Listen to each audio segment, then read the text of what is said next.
नमस्कार, स्वातीस कॉर्नरमध्ये आपले स्वागत आहे। आज आपण बनवणार आहोत आलू आणि रव्याचं क्रिस्पी नाश्ता बनवणार आहे। Sunday special. आता इथे मी कांदा, टोमॅटो, शिमला मिरची, तुमच्याकडे जे जे काही असेल ते तुम्ही टाकू शकता, किंवा नसेल तर काही फक्त कांदा आणि मिरची टाकून तुम्ही हा पदार्थ तयार करू शकता। मी इथे हिरवी आणि लाल मिरची घेतलेली आहे, टोमॅटो घेतलेला आहे आणि कढीपत्ता, हे सर्व आपल्याला मस्त बारीक चिरून घ्यायचं आहे। तुमच्याकडे कटर असेल तर कटरमध्ये करा। माझ्याकडे कटर होतं त्याच्यामुळे मी हे बारीक करून घेतलं चांगलं, कारण की आपल्याला हे रव्यात टाकायचं आहे आणि रव्यात असं जाडं नसलं पाहिजे। थोडंसं जेव्हा आपण ते रोल करू त्यावेळेस थोडं अडचणीचं जाईल, त्याच्यामुळे आता हे मी चांगलं बारीक करून घेतलं। सर्व बारीक चिरून घेतलं। आता कढईत आपण तेल टाकून घेऊ।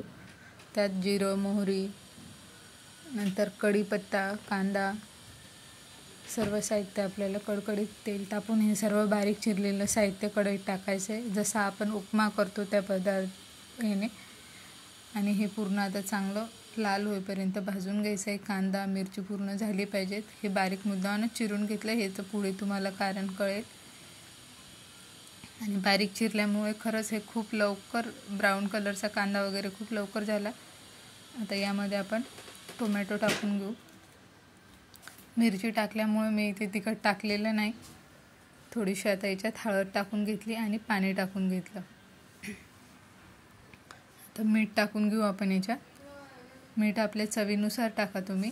मी इथं अर्धा कपाच्या वर थोडा रवा घेतलेला होता, जे मेजरमेंटचा कप असतो तो, त्याला 1 ग्लास पाणी टाकलं आणि थोडीशी उकळी आली, जास्त उकळी नाही होऊ द्यायची, कारण की कधी कधी रव्यात गोळे होऊ शकतात। थोडी उकळी आली की याच्यात रवा पूर्ण मिक्स करून घ्यायचा, म्हणजे गोळी होत नाही आणि चांगला शिजवून घ्यायचा आहे, कारण की आपण रवा भाजलेला नाही आहे, कच्चाच रवा आहे। त्याच्यामुळे हा आता पूर्ण पाण्यात आपल्याला चांगला शिजवून घ्यायचा।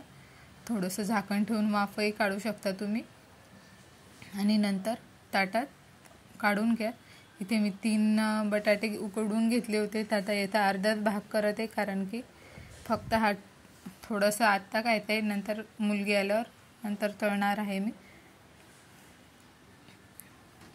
तर आता याच्यात मिक्स करून घेतला, हाताने चुरून बघितला बटाटा, पण नाही, नंतर मी खिसणीने खिसून घेतला आणि थोडंसं मी याच्यात 2 ते 3 चमचे बेसन टाकलं होतं आणि याच्यात आपल्याला रोल करून छोटे छोटे तुकडे बनवून घ्यायचे आहे। तुम्हाला वाटलं तसं त्या आकाराचं तुम्ही हे स्नॅक्सचा पदार्थ करू शकता, मुलांना जसं आवडेल तसं। मी साधी सोपी पद्धत ही केली होती, खरंच खूप छान झाली होती, टेस्टी झाली होती, कुरकुरीत झाली होती। नक्की ट्राय करा तुम्ही। आणि चॅनलला सबस्क्राईब केलं नसेल तर सबस्क्राईब करून ठेवा, लाईक करा, शेअर करा आणि माझे व्हिडिओ कसे वाटतात हे कमेंट करून सांगा। मीडियम गॅसवर हे तळून घ्यायचं आहे आपल्याला, लाल होईपर्यंत। तुम्ही बघू शकता